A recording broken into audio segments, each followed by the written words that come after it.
Hello students, welcome to the biology class.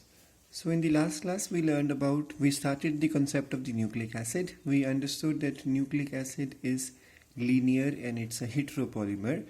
It is heteropolymer because it consists of three major things, that is the pentose sugar and the nitrogen bases and phosphoric acid.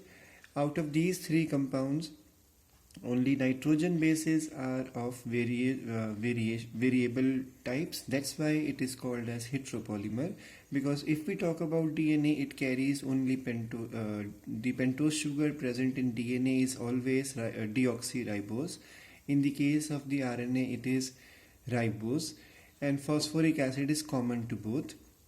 So the only compound which is variable in a nucleotide or in a nucleic acid could be the nitrogen bases. That's why it is called as heteropolymer, because it can be A or G or C or otherwise U attaching to form the RNA, or it can be A, G, C and T attaching to give rise to DNA. That's why it is called as a heteropolymer. Then we learned that it was first named as nuclein because nuclein, and this name was given by Friedrich Mischer, but later Altman discovered that it is acidic in nature. That's why the name nuclein was replaced by nucleic acid. We learned that nucleic acid is found in all living organisms which show metabolism, which show the characteristic of living thing will always carry nucleic acid, and they are of two types, DNA and RNA. But when we come to the topic of virus is the only organism we know virus is a borderline of living and non-living, but still it is living because some qualities are there. So when we talk about virus carries only, either it carries DNA or it carries RNA. It will not carry both the nucleic acids. But when we talk about other living organisms, whether it is plants, fungi, animals or bacteria, they will carry both DNA as well as RNA. And we learned that RNA is also called as ribonucleic acid. It is single stranded, and it is single stranded, but with some exception. And those exceptions we learned yesterday, that there are certain viruses which carry double-stranded RNA. So otherwise, the major fact is that RNA is always single-stranded, with some exception. It consists of ribose sugar, and then uracil, cytosine, adenine and guanine are the nitrogen bases. And we learned that it is formed by the DNA by the process of transcription inside the nucleus.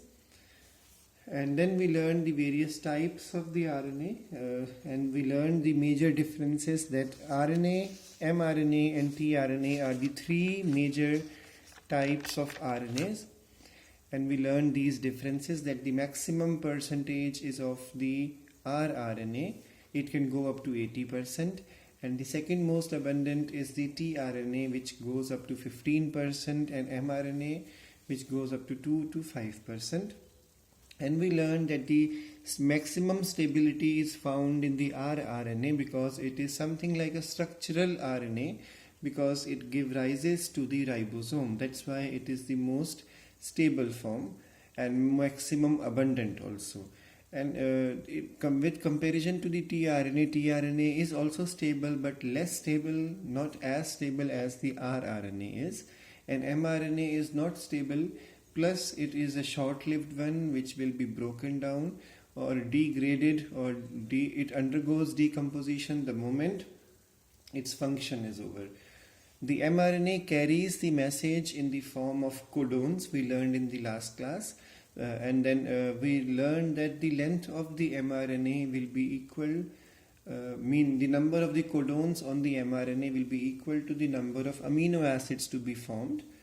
The reason is because when DNA forms protein means a chain of amino acids or primary structure of amino acids.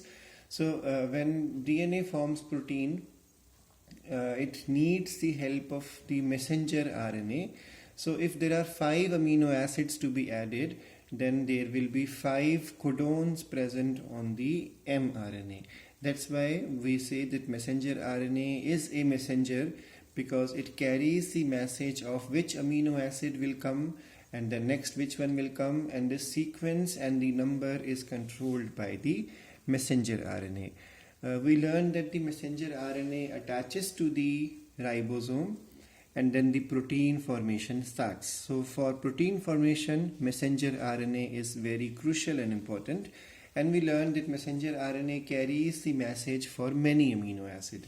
In comparison to the tRNA, tRNA carries the information for only one amino acid because it will be bringing the amino acid. So remember, when we say mRNA carries codons, the tRNA will carry the complementary anticodon. So anticodon is something which is complementary to the codon.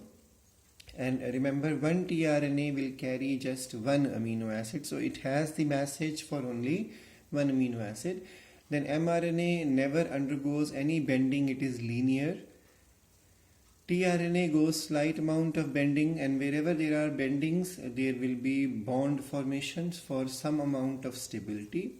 And then tRNA undergoes maximum folding and develops a T shape, develops a L shape when we talk about three-dimensional structure, or develops a clover leaf shape when we talk about 2D structure.